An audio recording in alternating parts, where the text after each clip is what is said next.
जय हिंद बच्चों, कैसे हैं आप लोग। आई होप आप सब बहुत अच्छे होंगे। आज हम लोग एक बहुत ही इंपॉर्टेंट और बहुत ही इंटरेस्टिंग चैप्टर करने वाले हैं जिसका नाम है त्रिकोणमिति। त्रिकोणमिति को इंग्लिश में कहते हैं ट्राइगोनोमेट्री। ठीक है, सबसे पहले हम समझेंगे इस वर्ड को, ट्राइगोनोमेट्री को समझेंगे तो आपको समझ में आ जाएगा कि त्रिकोणमिति है क्या। ठीक है, आप यहाँ पे देखिए TRI, ट्राइगोन और मैट्री, यहाँ पे तीन वर्ड लिखे गए। ये तीनों वर्ड ग्रीक के हैं और ये तीनों वर्ड मिलके बनता है इंग्लिश का ट्राइगोनोमेट्री। ट्राई का मतलब क्या होता है, इस TRI ट्राई का मतलब होता है तीन। ठीक है, इस ट्राई का मतलब क्या होता है, तीन। ये जो गॉन लिखा हुआ है GON, गॉन, गॉन का ग्रीक में मतलब होता है भुजा। ठीक है, ये भुजा हुआ। और ये यहाँ पे जो आप देख रहे हैं मैट्री, इस मैट्रिक शब्द का मतलब होता है माप, यानी कि तीन भुजाओं के माप को कहते हैं त्रिकोणमिति और इंग्लिश में कहते हैं ट्राइगोनोमेट्री। आज हम समझेंगे इसके कुछ इंट्रोडक्शन को और इसके कुछ कॉन्सेप्ट को भी साथ में समझेंगे। ठीक है, ध्यान दीजिए। त्रिकोणमिति समझने के लिए आपको क्या चाहिए, आपको एक चाहिए समकोण त्रिभुज चाहिए। ठीक है, एक चाहिए आपको समकोण त्रिभुज। समकोण त्रिभुज का मतलब क्या होता है कि इसका एक एंगल कितना होगा, 90 डिग्री का होगा। इसका एक एंगल कितना होगा, 90 डिग्री का होगा। मान लीजिए कि ये एक 90 डिग्री का एंगल है। ठीक है, इस ट्रायंगल का नाम हम दे देते हैं AB और C। ठीक है, इस ट्रायंगल का नाम दे दिया हमने ABC। अब ये त्रिकोणमिति का यूज कहां पे होता है ये समझते हैं। मान लीजिए कि AB कोई टावर है। ठीक है, कोई बंदा है यहाँ बैठा हुआ B नाम का। मान लीजिए कि B यहाँ पे एक लड़का का नाम है भोलू, यहाँ पे बैठा हुआ है, इस टावर से कुछ दूरी पर बैठा हुआ है। ठीक है, अब इसको बिना टावर को नापे, बिना टावर को नापे अगर उसे ये मालूम करना हो कि टावर कितना लंबा है तो वो यहां से निकाल सकता है। अब कैसे निकालेगा आगे की क्लास में समझेंगे। ठीक है, आज हम समझते हैं कि त्रिकोणमिति के तीनों भुजाओं को क्या क्या कहते हैं। आप यहां पर देखिए AB, BC और AC क्या है, ये तीन भुजा है। ठीक है, अब इसमें किसको क्या कहते हैं समझते हैं। मान लीजिए कि ये जो बंदा है वो यहां से देख रहा था। अगर यहां से देख रहा है तो यहां से कोई एंगल बनेगा। मान लीजिए कि मैं यहां से ऐसे देख रहा हूं, जब मैं यहां से देख रहा हूं तो यहाँ पे मेरा कुछ ना कुछ एंगल यहां से बन रहा है, मतलब ये टावर के टॉप अब मेरी आंखों से, ठीक है, यहाँ पे कोई ना कोई तो एंगल बन रहा है। मान जैसे यहाँ पे ये जमीन है ना, मैं यहाँ पे खड़ा हूं, अब मैं यहां से देख रहा हूं तो किसी ना किसी एंगल से तो देख रहा हूं। तो मान लीजिए यहाँ पे कोई एंगल है। ठीक है, इस एंगल का नाम C मान लेते हैं। तो ध्यान दीजिएगा, एंगल के सामने वाला, एंगल के सामने वाला भुजा को कहते हैं, क्या कहते हैं, कर्ण कहते हैं। क्या कहते हैं इसको, कर्ण कहते हैं। कर्ण को माफ कीजिएगा लंब कहते हैं। ठीक है, लंब कहते हैं। लंब को इंग्लिश में कहते हैं परपेंडिकुलर, इसलिए इस लंब को हम लोग डिनोट करते हैं P से। किससे डिनोट करते हैं, इसको डिनोट करते हैं P से। ठीक है, और ये एंगल जिसपे बन रहा है इसे कहते हैं बेस, यानी कि आधार। क्या कहते हैं इसको, इसे कहते हैं आधार। आधार को डिनोट करते हैं B से। किसे डिनोट करते हैं इसको, इसको डिनोट करते हैं B से, क्योंकि इसे इंग्लिश में क्या कहते हैं, इसे बेस कहते हैं। ठीक है, अब समझ में आ गया आपको कि जो भी एंगल है उसके सामने वाला, यानी कि उसके ऑपोजिट पे जो भी साइड है उसे कहेंगे परपेंडिकुलर, यानी कि लंब। और जिसके ऊपर ये एंगल है, जिसके ऊपर ये एंगल है उसे कहेंगे बेस, यानी कि आधार। और ये जो स्लोपिंग लाइन दिख रहा है आपको, टेढ़ा लाइन दिख रहा है, ठीक है, इसे कहेंगे हम लोग कर्ण। क्या कहेंगे इसको, इसे कहेंगे कर्ण कहेंगे। कर्ण को इंग्लिश में कहते हैं हाइपोटेनियस। इसको हम लोग H से डिनोट करते हैं। किसे डिनोट करते हैं, इसको हम लोग H से डिनोट करते हैं। आई होप कि आपको इतना समझ में आ गया हो। चलिए मैं आपसे एक बार फिर से पूछता हूं, एक बना करके ट्रायंगल। ठीक है, अब बताना आप कि कौन सा लंब है, कौन सा कर्ण है और कौन सा आधार है। ठीक है, मैं यहाँ पे एक ट्रायंगल बना लेता हूं छोटा सा। त्रिकोणमिति की ये खास बात क्या है कि इसका एक एंगल जो होगा वो 90 डिग्री का रहेगा ही रहेगा। समझ में आ रहा है? चलिए ध्यान दीजिए आप। फिर यहां मान लेते हैं कि ए बी और ये सी नाम का कोई एक ट्रायंगल है। अब एंगल मैंने मान लिया ये है। कौन एंगल है? ये ए नाम का कोई एंगल है। ठीक है, अब बताइए कि इस ट्रायंगल में कौन सा कर्ण है, कौन सा आधार है, कौन सा बेस है। ध्यान दीजिए, सब स्लोपिंग लाइन जो दिख रहा है ये हमेशा कर्ण होगा, यानी कि 90 डिग्री के सामने वाला एंगल। अगर 90 डिग्री ये है, इसको मैं सामने से ऐसे करके देखूं तो ये कौन सा होगा? ये अपना होगा कर्ण, यानी कि हाइपोटेनियस होगा। इसे कहेंगे हम लोग कर्ण कहेंगे, हाइपोटेनियस कहेंगे। ठीक है, अब बताइए कि इसमें से परपेंडिकुलर कौन होगा? परपेंडिकुलर ये होगा या ये होगा? कौन सा होगा परपेंडिकुलर? ध्यान दीजिए, मैंने कहा था कि एंगल के सामने वाला जो होगा वो परपेंडिकुलर होगा। यहाँ पे एंगल कौन सा है? हमने ये ए एंगल को लिया है। जब मैंने ए एंगल को लिया है तो इस एंगल के सामने कौन सा साइड दिख रहा है आपको? कौन सी भुजा है? तो बीसी। तो बीसी क्या हो जाएगी? बीसी हमारी हो जाएगी लंब, यानी कि परपेंडिकुलर। तो इसको हम कहेंगे लंब। ठीक है, शॉर्ट फॉर्म में पी करेंगे इसको। और जिसके ऊपर ये एंगल है, जिसके ऊपर ये एंगल है, इसे कहेंगे आधार। क्या कहेंगे इसको? आधार, है ना। इसको बेस कहते हैं, तो शॉर्टकट में बी से डिनोट करते हैं। ठीक है, इसको एस से डिनोट करते हैं। आई होप कि आपको समझ में आ गया होगा कि कौन सा आधार होता है, कौन सा परपेंडिकुलर होता है और कौन सा कर्ण होता है। ठीक है, अब हम कुछ आइडेंटिटीज समझेंगे। आपने कहीं सुना है साइन थीटा, कॉस थीटा, है ना, टेन थीटा। अब उसको समझेंगे। ठीक है, जिन लोगों को पता है उसके लिए तो कोई दिक्कत नहीं, जिन्हें नहीं पता है वो जरा सा ध्यान से देखिए। ठीक है, चलिए मैं इसे रिमूव करता हूं।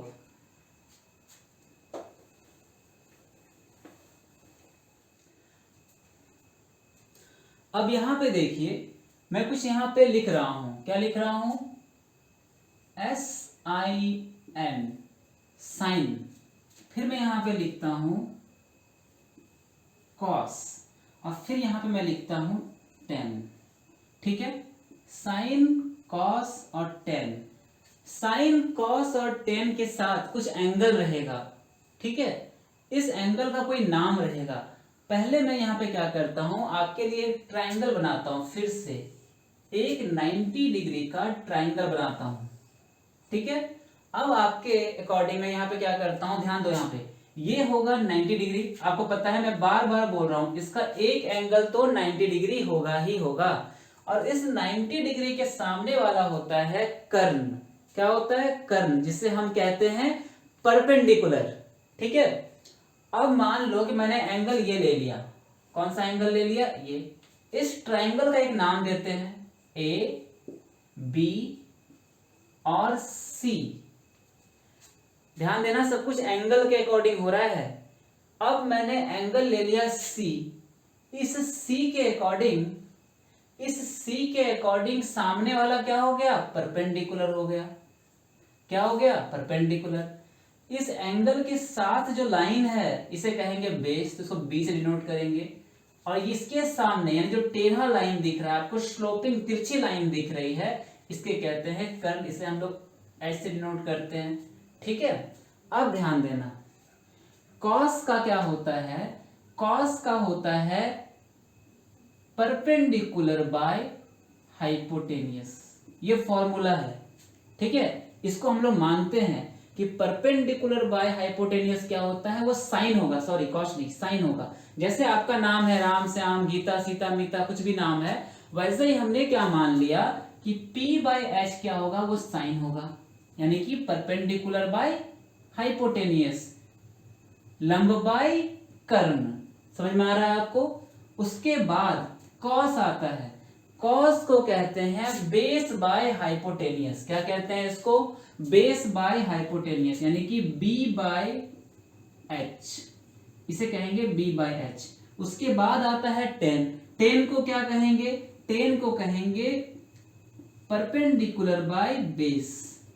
परपेंडिकुलर बाय बेस, यानी कि टेन को कहेंगे परपेंडिकुलर बाय बेस। ठीक है, ये साइन कॉस और टेन का एक आइडेंटिटी है, ये रेशियो हम समझ रहे हैं। ठीक है, हम क्या समझ रहे हैं, त्रिकोणमिति रेशियो, यानी कि त्रिकोणमिति। ठीक है, दिख रहा है आपको, त्रिकोणमिति अनुपात, क्या कहते हैं हिंदी में, त्रिकोणमिति अनुपात, और इंग्लिश में कहते हैं ट्राइगोनोमेट्री रेशियो। मैं यहां लिख देता हूं, TRIGONOMETRY,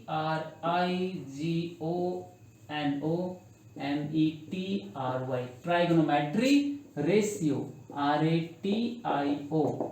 ठीक है, त्रिकोणमिति रेशियो। अब तीन चीजें और है, तीन चीजें क्या है, जो कि साइन का भी उल्टा है, कॉस का और टेन का। उस चीज का नाम है, साइन का जो उल्टा है उसे कहते हैं हम लोग कॉसेक। कॉसेक, कॉसेक का क्या हो जाएगा, जैसे साइन का p बाई एच है तो कॉसेक का हो जाएगा h बाई पी। इसे आपको याद कर लेना है। कॉस का b बाई एच है तो सेक का हो जाएगा, क्या हो जाएगा, h बाई बी हो जाएगा, यानी कि हाइपोटेनियस बाई बेस हो जाएगा। अब टेन का उल्टा होता है कॉट। टेन का उल्टा क्या होता है, टेन का उल्टा होता है कॉट, COT, कॉट। जैसे टेन का p बाई बी है, इसका हो जाएगा b बाई पी। फिर से ध्यान देते हैं, साइन का हो जाएगा, क्या हो जाएगा, परपेंडिकुलर बाय हाइपोटेनियस, यानी कि लंब बाय कर्ण। कॉस का हो जाएगा बेस बाय हाइपोटेनियस, यानी कि आधार बाय कर्ण। टेन का हो जाएगा p by B. p by B का मतलब क्या हो गया, लंब बटे आधार। इसको क्या कहेंगे, लंब, इसको कहेंगे आधार। ठीक है, p को क्या कहते हैं, लंब, और b को आधार। ठीक है, और h को कहते हैं अपना कर्ण। ठीक है, आप अपने अकॉर्डिंग लिख लीजिए। आई होप कि आपको इतना समझ में आ गया होगा। तो एक बार बोलते हैं, साइन का क्या हो जाएगा, p बाई एच। साइन का उल्टा क्या होता है, कॉसेक, इसका हो जाएगा h बाई पी। कॉस का क्या हो जाएगा, base by hypotenuse, b by H. Cos का उल्टा सेक, क्या हो जाएगा, h by B. Tan p by B, tan का उल्टा क्या होता है, cot, b by P. I hope कि इतना आपको समझ में आ गया होगा। चलिए एक क्वेश्चन आपको सॉल्व करके दिखाते हैं। इसको पहले रिमूव करते हैं।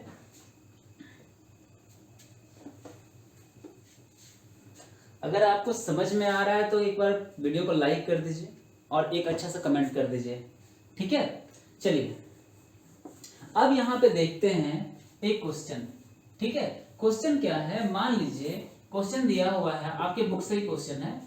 क्वेश्चन क्या है कि tan, TAN, tan theta is equal to 4/3। ठीक है, क्वेश्चन में क्या दिया हुआ है, tan थीटा है, tan A है। एक सेकंड रुकिए आप, क्वेश्चन में दिया हुआ है, एक सेकंड, हाँ, tan A दिया हुआ है, थीटा की जगह क्या दिया हुआ है, A दिया हुआ है, यानी कि एंगल का नाम क्या है, A है।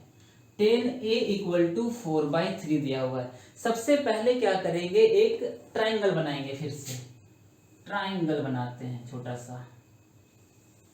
ठीक है, अब देखिए tan का फॉर्मूला क्या हो जाएगा, मैंने tan का फॉर्मूला क्या हो जाएगा, perpendicular by base, perpendicular by base. ये क्या हो जाएगा, tan का फॉर्मूला हो जाएगा। अब बताइए कि यहाँ पे एंगल A है, यानी कि कोई एंगल होगा।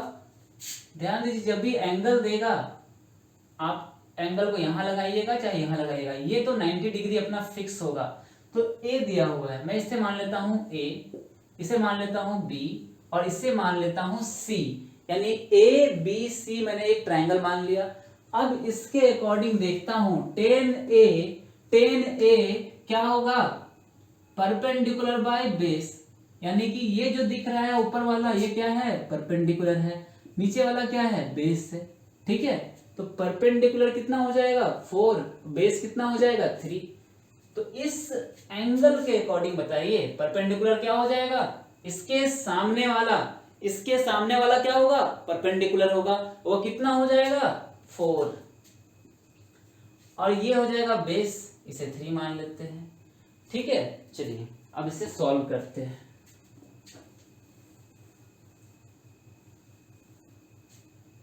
टेन ए 4/3 दिया हुआ है।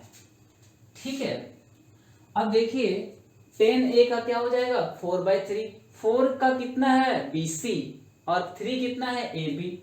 10a का क्या होता है परपेंडिकुलर बाय बेस, तो परपेंडिकुलर यहाँ पे कितना दिख रहा है BC। इस भुजा का क्या नाम है BC और इस भुजा का क्या नाम है AC, यानी कि जो लंब है वो है BC और जो आधार है उसका नाम है AB। आधार का नाम क्या है AB, यानी ये 10 का हो गया BC/AB। अब BC/AB कितना है 4/3, 4/3 है। लेकिन अब ध्यान रखिए ये रेशियो में है, किसमें है रेशियो में। रेशियो में हम किसी चीज को डायरेक्ट नहीं लिख सकते, इसके बगल में मुझे कुछ लिखना पड़ेगा x y z या k। अब ऐसा क्यों कर रहे हैं वो समझेंगे हम, कि जैसे मान लीजिए कि यहाँ पे मैंने यहाँ पे 4/3 लिखा, मुझे थोड़ी पता है कि ये 4/3 एक्चुअली में है या नहीं है। मान लीजिए कि ये 20 हुआ, मान लीजिए कि ये 20 हुआ और यहाँ पे मान लीजिए 15 हुआ, है ना। हो सकता है 20/15। इसको मैं क्या कर रहा हूँ काट दे रहा हूँ 5 से, 5 3 जा 15 और 5 4 जा 20, तो हो गया 4/3। तो इसलिए मुझे पता नहीं है कि एक्चुअली में ये 4/3 ही है या इसके अलावा भी कोई नंबर है ना। जैसे मैंने यहाँ पे दिखाया आपको कि यहाँ से मैंने 5 मल्टीप्लाई कर दिया, यहाँ पे मैंने 5 मल्टीप्लाई कर दिया, यहाँ 20 हो गया, यहाँ पे 15 हो गया। ठीक है, तो मुझे एक्चुअली में पता नहीं है कि ये नंबर कितना है, इसीलिए हम क्या करेंगे, जैसे मैंने यहाँ पे 5 लिखा है उसी जगह पे यहाँ मैं क्या कर दूंगा, यहाँ पे k लगा दूंगा। क्या लगा दूंगा k लगा दूंगा। ठीक है, अब ध्यान दीजिए मैं यहां कर लेता हूं let BC is equal to 4k and AB is equal to 3k। ठीक है, अब मैं यहां पे यूज करूंगा पाइथागोरस थ्योरम। आई होप कि आपको पाइथागोरस थ्योरम पता होगा। पाइथागोरस थ्योरम क्या होता है, ये होता है h का square is equal to b का स्क्वायर प्लस b का स्क्वायर। ये पाइथागोरस थ्योरम है ना। अब यानी कि कर्ण का स्क्वायर इज इक्वल टू लंब का स्क्वायर प्लस आधार का स्क्वायर। मैं यहाँ पे लिख दूं क्या हिंदी से, ये है कर्ण, ये है आधार, ये है लंब, इस एंगल के अकॉर्डिंग।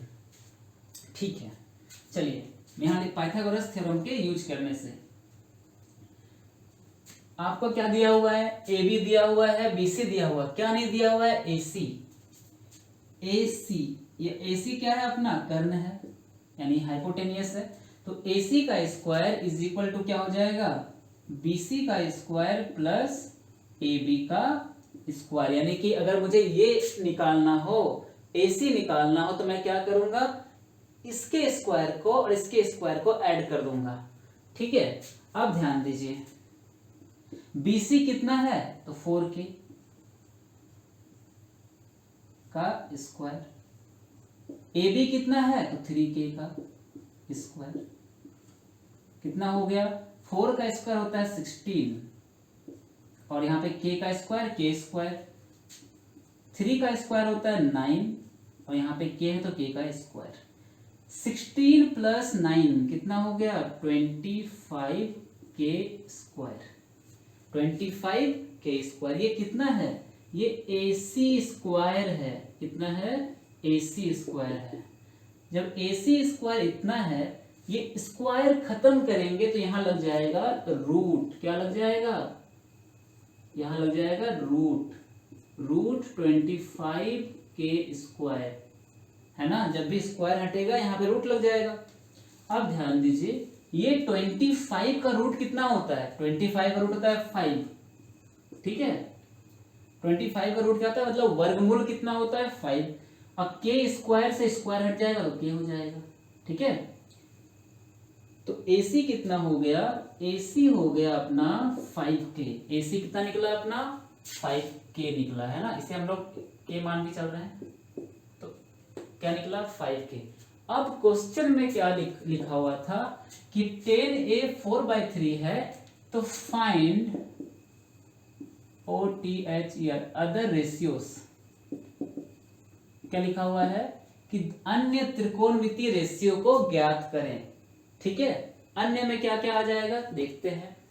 10 तो दिया हुआ है, 10 क्या है दिया हुआ है, क्या निकालना है साइन को निकालना है।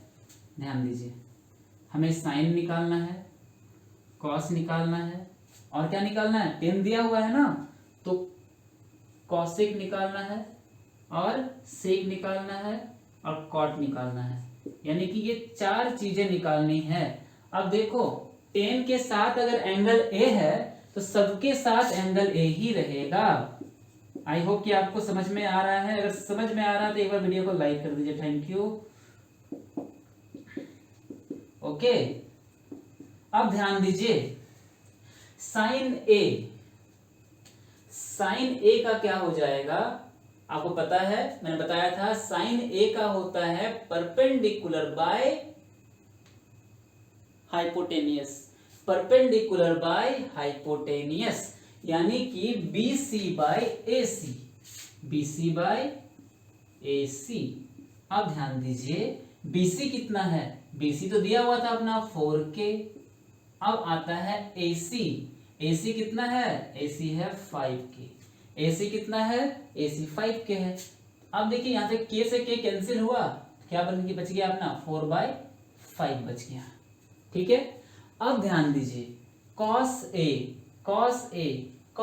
A क्या होगा, cos A का बेस बाय हाइपोटेनियस, यानी कि AB बाय AC। AB कितना है 3k और AC कितना है 5k। यहां भी वही कहानी, k से k गया, क्या बचा 3/5 बचा। कोई दिक्कत। कॉसेक ए का क्या हो जाएगा, कॉसेक जो होता है वो साइन का उल्टा होता है। जैसे साइन का क्या है लंब बटे कर्ण है ना, तो कॉसेक का हो जाएगा कर्ण बटे लंब, यानी कि AC बाय BC। अब ध्यान दो AC कितना है 5k है और BC कितना है 4k है, k से k कैंसिल हुआ, क्या बचा 5/4 बचा। अब आता है सेक होता है कॉस का उल्टा, यानी कि इसका आधार बटे कर्ण हुआ, तो इसका हो जाएगा कर्ण बटे आधार। कर्ण कितना है AC है और आधार कितना है AB है। अब ध्यान दो AC कितना है, AC 5k और AB कितना है 3k। अब देखो 5 से 3 गया, k से k कैंसिल हो गया, 5/3 बचा। कॉट A, कौन सा A, कॉट A 10A का उल्टा हो जाएगा, किसका उल्टा हो जाएगा 10A का। अब ध्यान दो 10A 4/3 है, तो कॉट A को लिख सकते हैं 3/4 डायरेक्ट लिख सकते हैं ना। चलो मैं इसे लंबाई कर देता हूं, कॉट A क्या हो जाएगा, कॉट A का हो जाएगा बेस बटे परपेंडिकुलर, बेस बाय परपेंडिकुलर, यानी कि आधार बटे लंब, आधार बटे लंब। आधार कितना है AB, लंब कितना है BC। अब देखो 3k/4k, k से k कैंसिल हुआ, 3/4 बचा। समझ में आया। तो ये था पूरा एक क्वेश्चन। आई होप कि आपको समझ में आ रहा होगा। अगर समझ में आया है तो वीडियो को लाइक कीजिए, शेयर कीजिए, हमारे चैनल को सब्सक्राइब कीजिए। ठीक है, मिलते हैं हम नेक्स्ट वीडियो में। मैं आपके लिए ऐसे ही और भी कॉन्सेप्ट्स जो है लाता रहूंगा और जो भी क्वेश्चन है उसे सॉल्व करके बताता रहूंगा आपको। ठीक है, thank you for watching this video.